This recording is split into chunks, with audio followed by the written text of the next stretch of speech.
What's up, guys? Zaid here, and today I got first place at my locals playing Lunalight Tri-Brigade. Shout out my cameraman Tommy. What's good? And so guys, I was playing this deck for a couple weeks now. I'm sure you saw I put a profile up when the ban list dropped, and I think this list is like really cool. I fixed it a lot since my last list, and it's kind of crazy. I'm gonna show you what my end board is real quick, so that when I talk about the things, it makes more sense.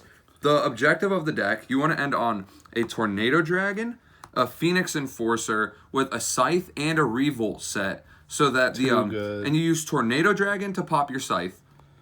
And then if they have Droplet, when the Scythe comes out, you chain Revolt, chain DPE, so you play around Droplet also. This deck plays similar to the PK deck, except like you get to do it. It almost feels like you could do it more often than they can, because that's their. How much did that come up? Every game. Game? I blew everyone. I won game one. I didn't win the die roll and win the match was against Megalith, the Megalith Drytron deck, because he was able to. He drew the Garnet, but the Destiny Hero Plasma, and played through it. But so every other game I was like doing that to people and it was just winning it. Damn. And so this list is clean. I'm gonna get right into it. You're so excited, dude. I've been working on this. Hell yeah! I'm loving it. So for the Tri-Brigades, I used to play not this amount, but I'm playing 3 of every good one, and then the Karis and the Revolt. I used to not play Revolt, and I think I played 3-1-3-1. Yeah. Like the not Luna, like the Bird Up deck did. I copied their ratios at first, but this is like the best one to draw besides this. These two are crazy to draw. This one's all right to draw. This one's all right to draw. This card is like, to draw. If you have combo, you're happy to draw it. But if you don't, you're like, damn it. This is what contributes to bricks in the engine, though. Yeah. But this card's crazy because I play a lot of cards that discard, so it's been like really insane for those. And then like you discard off Bearbrum in the extra deck, so that's always live. You discard like the Lunalight engine, which I'll get into. We play the 1 Tiger, triple Chick, double Yellow Martin. Shout out George Nace. After I didn't do great at locals last Thursday, we were talking about my engine, and he convinced me to cut the Emerald Bird, and I'm not looking back. That card sucks dick. But then we play the triple Goods, triple Perfume, and 1 Serenade Dancer. These 7 here are what caused this engine to have a lot of synergy, or part of the reason they synergize a lot. Because like, if you get one of these engraved through this or through its own things or from discarding it off Bearbrum, then you could pitch Kit to search or summon, and then get Kit to send and search again. Crazy. And it's just like so insane the amount of advantage it generates.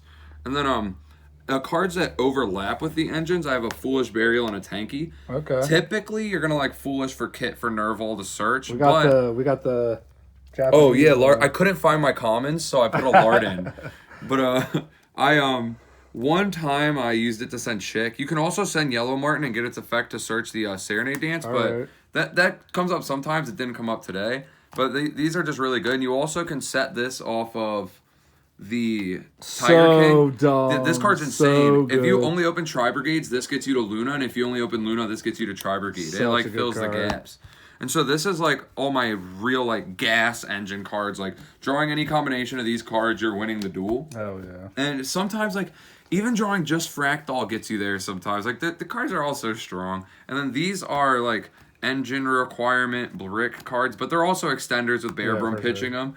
And this card is the only card in the deck I'm considering cutting. If I borrowed a Prosperity, I might play 1 Prosperity. I might play 1 Upstart. I don't know. Okay. But I probably wouldn't play Prosperity, actually. I use like 9 or 10 cards in my combo to make my full board, and then I only have 5 left, and I need those going second. I mean, not going second, going third after my first turn. I need him to kill still. But this card is insane. This was good, but I bricked on it sometimes.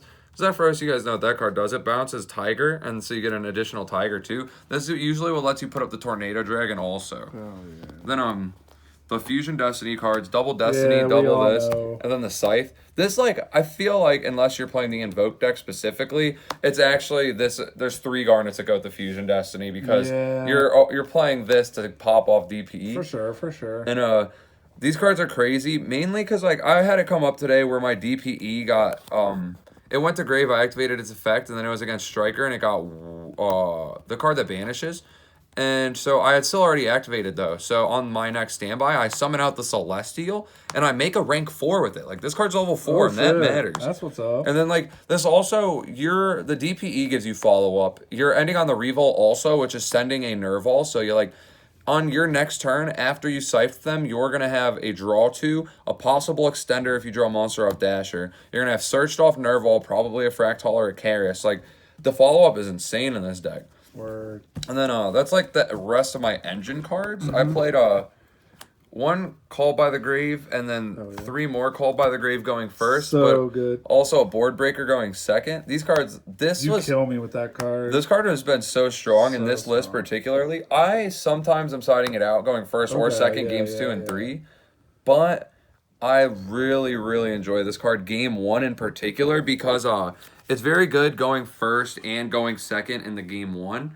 And you could take it out as in the next games for cards that are more specifically good in the matchup. But this is so strong game 1s. They hand trap you once, and if you can't keep playing, you draw 2. And if you can keep playing, you look at their hand. Not only do you rip another hand trap or a starter, but you get full knowledge on how to do your combo. Exactly. And it's so good. It is. And then triple droplet. I own one of these. Shout out Tommy, because I'm using his in this deck profile. Yeah. And I used Matt's at locals, so shout out Matt. Shout out Spencer for moving me the one I have. And shout out Neff, Spency. who is like, let me borrow this card for so long. Yo, like, it's been I a minute. appreciate it. This card's sick. And then, yeah, these are like so good going first and second, because this you just set as a trap. But also, if you're unable to get to like the Revolt, or you're unable to get the other way to pop the Scythe, this sometimes you just let them play a little bit, put a monster on board, and then you scythe them. And if they chain something, you chain this, send the Scythe to force it.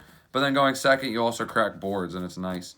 So that's the main. Holy shit, that's really good. Yeah, yeah. My This card God. is just insane. And there have been a couple times, actually, like today, where going second into boards, I need this to resolve to set the tanky to get my engine going. So I'll go effect to set tanky, they'll negate, and I chain the droplet, get rid of this, get rid of one of their interruptions, and then I'm just like resolving and still winning the game. This card has overperformed, but so is this card. These cards are all crazy. My deck's crazy.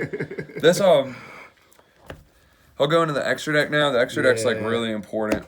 This changed a lot recently. Again, I just mentioned shout out Matt, but shout out Matt again, because we were playtesting PK and he's new at the hell deck. yeah. And we were discussing, because he didn't know how to do his line to make it so he was immune to droplet. How you like use the Torn Scale, or not the Torn Scale, the Break Sword to pop, and then like chain trap, chain DPE if they interrupt. And so we learned that together, because I didn't know how, so we just talked it out till we figured it out. Then I was like, wait a minute, my deck can do that too.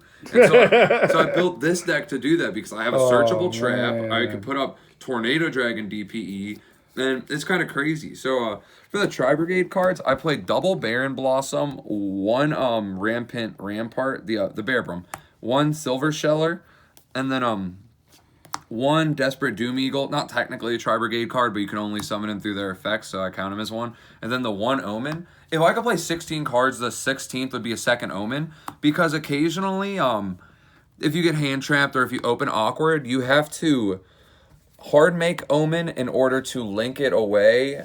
Not hard make, but make it going first with one of your Tri-Brigade effects. Link it away into one of these so that you can search Tiger. Or like the Chick if you need Chick. Not Chick, Chick, Kaleido Chick. And so that, it would be my 16th. This, I play 2 of, because the play I was talking about, right? So we're typically ending on a link in the extra monster zone, either the Anaconda or the Dagda. And then we've got DPE, Tornado Dragon, 3 zones. Crazy. And so, but it's important that you have 3 monster zones open, and that's why you need the second of this, because you pop your Scythe with Tornado, Scythe summons, they activate Droplet, and you have to be able to legally activate Revolt. Like, it has to be able to resolve, like, hypothetically, if it did there, you have to have the zones, but you have 3 monsters on board, so I need to be able to summon a 2, and I use this in the combo, I use this in the combo, I typically use this in the combo, and you can't make this with only 2 zones, unless you summon to this, not through a Tri-Brigade effect, but through naturally summoning it, and then link it away, which takes a lot of resources. So I play the second one of this, so that I have 2 zones I could legally activate Revolt because of that. Then you chain the DPE, pop the Scythe and the DPE. Now you have 4 zones open, so when Revolt resolves, you can still summon Omen if you have it, but you needed only have 2. You had to have a 2 to legally activate the Revolt even. So that's why we're playing that. That was a mouthful, but it was. if you guys, You fucking killed it though. also, I'm not gonna be able to just like do a combo tutorial at the end of this. Probably it's a lot to like open a hand, do it, but I'm gonna make video. more. Yeah, I'm gonna make more videos on this. So just be subscribed. You're probably subscribed sub, already because I'm baby. awesome and you're awesome. But if you're not subscribed, I'll show you the combos. Shout out we to play 1K. 1.19 now. We up there, but Almirage. one Almirage. I thought I'd cut this. I was like, this card's not that good. It's probably not gonna come up. It came up like 3 times today. It was insane. Okay. I need to play this card Oh, because sometimes you just like normal kit, and the rest of your hand isn't bad, but it doesn't start. And so you just summon Kit or summon Nerval, get Karis, and you're able to full combo from there. So that in regular Tri-Brigade, like if you're doing this line, you're not full comboing. It's just like a half-assed combo if you have to use this card. But in mine, I could do the full combo after resolving this. It's insane. And then these are the XYZs. This gets you the most of the time it gets you Zephyros. Some of the time it gets you the other card. This gets you tanky. That card's so good. It also, this forces interruptions because it has an effect where you can detach to negate the whole board. So if they have a monster negate or an Omni negate, they have to use it to stop this from setting tanky. And if they don't read and they let you set tanky and then you use it, they're going to be forced to use it there and get hella punished. But I'm honest, like at locals, if someone says, what's that do? I tell them everything on the card. And so they know to negate it, and they negate it. And it's fine because I usually wanted them to negate it. That's why I made it into a board of negates. Then we play this to set Scythe. Of course. This to summon DPE. Of course. This is DPE. Of course. And one thing I wanted to talk about real quick. If you guys have played these cards before, you probably know this, but these like technically don't synergize because when this activates the effect to add Revolt and put a card back, it says you can't summon except for Tri-Brigades for the rest of the turn. But the workaround is you make this, leave it on board, and then make this, summon this, and use this effect to destroy this and this.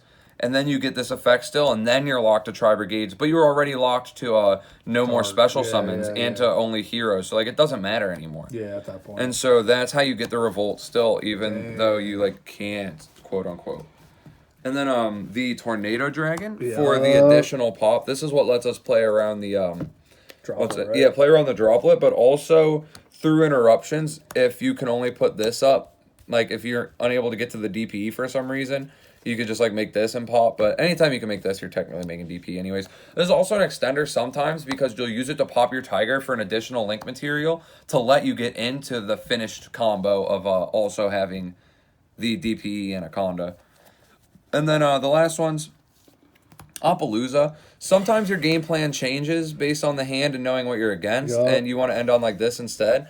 Like I was 4-0-1 today. Undefeated technically, but I didn't like win that one. And the draw was against Drytron. Okay. Game 1, I scythed him and he still beat me.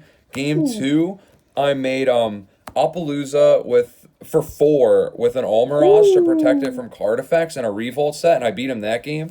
And then we drew game 3 because like he went first, comboed, ran out of time in the main phase, didn't have a way to burn me. But then the last card's access code for going second and for going third. Like when you have, what's it called, made your scythe, you then go into this to finish the job. And card's crazy. Like this whole extra deck, the only card I would like consider maybe cutting is Almirage, but like I said, you can't. Like this extra deck feels perfect right now. Okay, good. But yeah, like we play tested a lot with it. Then for the side deck, real quick, I'm gonna show you guys. These are the typical cards that could be taken out. Okay. Maybe this like in siding or like in the deck. Siding. Okay. So I'm gonna pull these out, and I could talk about a little bit in like each matchup how I'm siding them out too. Where's the other cards at? I'm looking for my Scythe. There he is. Scythe and Revolt. So going second, I'm always taking these out every time. And going first, going second. I also sometimes take this out unless they're playing like a DPE deck, or I just really think this will be valuable. Maybe they have a lot of hand traps, so I won't take it out. These are guaranteed coming out when I'm going second. This sometimes comes out going second. This is almost always coming out. Like I said, this card's not that good. It's just like it's good for comboing turn 0, and then you'd rather put in cards that stop them. And then one of these or some combination of these, typically this is coming out going second for a card that's better going second against the matchup. And going first, if they play a lot of hand traps, I take this out because I want to keep this, and I put in another card, which I'll talk to you guys about those as they come up, but I'll set these to the side for reference. So for the hand traps that I like to side going second, I've got triple Lancia, double Droll. It's funny, you just did your deck profile, and you had the opposite ratio. Yeah, I did. I personally am on a 3 Lancia because I am siding out Scythe going second. So when the matchups for Lancia is good, I'm able to Lancia them if I draw it, and then on my turn, if I can't kill them, I make the Dagda, and then I could set Lancia and Lancia them again with the DPE. But also, like, against Phantom Knight in particular going second, that's a hard deck to play against, and so I take these out. And since they're scything me, other scythe decks, you take this out going second because they're going to scythe you before you get to resolve it, and they're not going to do it in the main phase. So I would take these 5 out going second for these, and then I have these to try to play through the scythe. Okay. That's 9 cards. If I can't, oh well, game 3, I'll go first and they'll lose. And but this is like, that's how you side in that matchup. And then, let me move these out of the way again. These are also, they overlap for some other decks, but like I don't side them in against Invoked or anything. I don't think they're strong in that matchup. This is like really good against the Drytron deck. This is like, could be good in the Mirror. I'm not 100% sure. But there's just like overlap. But that's what I mainly put it in and what I take out. I play 2 Super Poly. Crack. And a red Reboot for the Invoked matchup.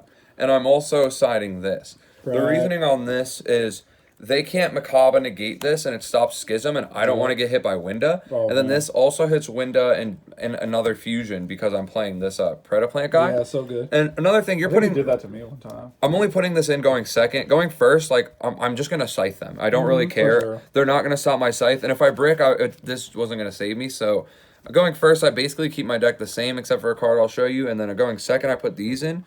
So I'm taking out, when I go second, in most matchups, I'm taking the Revolt and the Scythe out. So I'm taking this and this out of the extra deck. Okay. Because the only reason we're playing 2 of this is for the Revolt combo. And then this we play for the Scythe. Because you're already siding out Scythe, right? Yeah, and so since I'm siding out Scythe and the Revolt, I side these out. And I put this in if I'm putting Super Poly in. And then I have this for any matchup. Where if I'm putting in Lancia against the deck, I'll keep this in, take this out. And if I'm not putting Lancia in against the deck, I will take this out, keep this in. And then I can put that in. This didn't come up today. I sided it in a lot. I just didn't make it today. But I sided in every game I went second. And I there's not another card I want in the slot. So I was happy with it there still. And then I sided this for back row decks. I figured 2 cards for back row decks is enough because back row decks are awful. And my combo is crazy. And like my combo can adjust to beat back row decks very well too. Like if I'm going first, the Scythe doesn't do anything against them, but the DPE Tornado Dragon is still just strong. Like, if Eldritch sets 5, on their end phase, I'm going to pop 2, and then I'm going to get to pop 2 more before I even start comboing, so, like, they lose. They go second, I just want to have a blowout to blow them out, and I had a 14-card side deck, and this was just the 15th. For that reason, there's nothing else I wanted to play, and if I play against traps, I want to have something. Yeah, there were some Eldritch players today. And then this, you might think this is a hand trap, you're siding this in going second. This came in only going first, and maybe once I think I sided in against Drytron. I don't remember, though. But the reason we put this in going first is we, against decks that are playing heavy hand traps, we take out the 3 Droplet and this. Oh, yes. And then the, because games 1, I think this card is just better. That's why I'm maining it over that. But games 2 and 3, the high impact hand traps that are going to hurt you the most are Droll and Lancia. And in most instances where they would use those cards, aside from like normal summon Fractal, like they're going to use those cards before you commit a monster. And so this lets me either blow them out, or if they respect it and play around it, it lets me get a little further before even doing it. And then if this resolves against them once, like if the game goes to another game, or like if it resolves against them game 2 and we got to go game 3, say I lost game 1, then they have to respect this card even if I take it out, and it just makes them play different, and I love it. And so that's the side. That's the deck. I love this deck. Like I said, you guys will get more content on this deck because this is the deck I'm on. Loving. Yeah, like this deck is insane. It is crazy. If you want to see the combos, subscribe. I'll post them ASAP. Love you guys. Thank you, Tommy, for recording and bringing me to locals. Word Take up. it easy, guys. Yup.